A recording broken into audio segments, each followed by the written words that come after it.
So is the OFB corporatization a good step towards self-reliance in defense? Will it help? Is it like a net positive?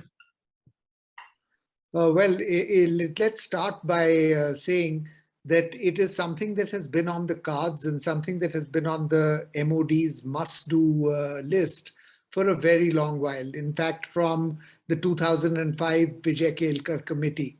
The resistance has, of course, come from within the Ordnance Factory Board, the unions and so on. And they have been arguing that they provide surge capability to the military, which means that when you suddenly have a requirement for a large volume of defense products, say, let's say ammunition in the event of a war, in that case, the Ordnance Factory Board is an in-house tailor-made organization that will give you the surge production that you need. However, it has to be sort of kept in mind that this surge production comes at a fairly great cost. For example, the Ordnance Factory Board has 76,000 employees working in 41 ordnance factories, but they produce only 11,500 crore worth of defense stores annually. That's a per capita production of just 15 lakh rupees per individual per year. Now that just isn't good enough. And it's not enough probably to say that we do it at a cost, but we have the capability of surge production, and that'll give you sort of the kind of numbers that you want. Instead, they want to corporatize it. They want to sort of make sure that they have good production volumes per capita per year. And therefore, the military, its budget doesn't go on keeping a surge capability alive, but it goes on getting quality defense products at good rates. So for that, the corporatization or privatization that is being done, and remember, there's a difference between the two. Privatization means that a private sector industry will take over the factories and sort of thereby impart efficiency. So if that is to be done, and the efficiency is to come, it will not come just by corporatization, but also by changing working models, by bringing in efficiencies, by bringing in good business practices, by bringing in boardroom sort of capabilities that ensure that the ordnance factories produce quality products at good rates.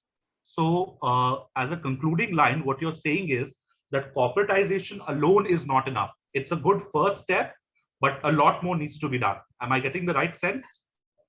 Yes, absolutely. Corporatization only means that it will be run by a board, bearing in mind that decisions are taken based on good business practices, that decisions are taken based on what will produce quality products at low prices. But all of that won't come just by privatizing. It will come by privatizing and changing the business practices of the way the ordnance factories have been run for all these years.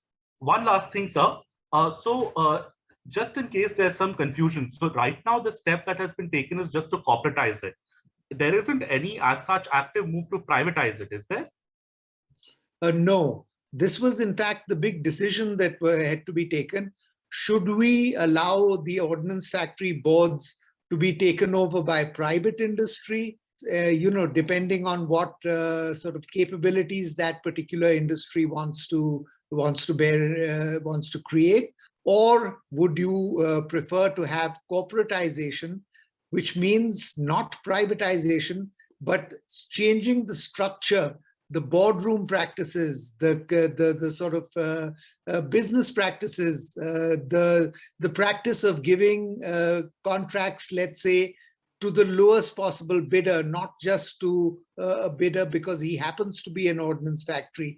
So all of those aspects come into corporatization, and the corporatization, the way it has been actually structured and plans to be implemented, is that the 41 ordnance factories, 9 training institutes, 3 regional marketing centers, and 4 regional controllers of safety. This is what makes up the Ordnance Factory Board.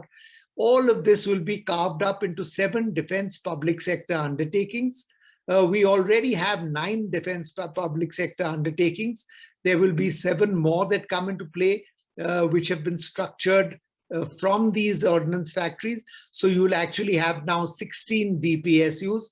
They will be under the Ministry of Defense for administrative purposes, but they will be run by the Ministry of Heavy Industries.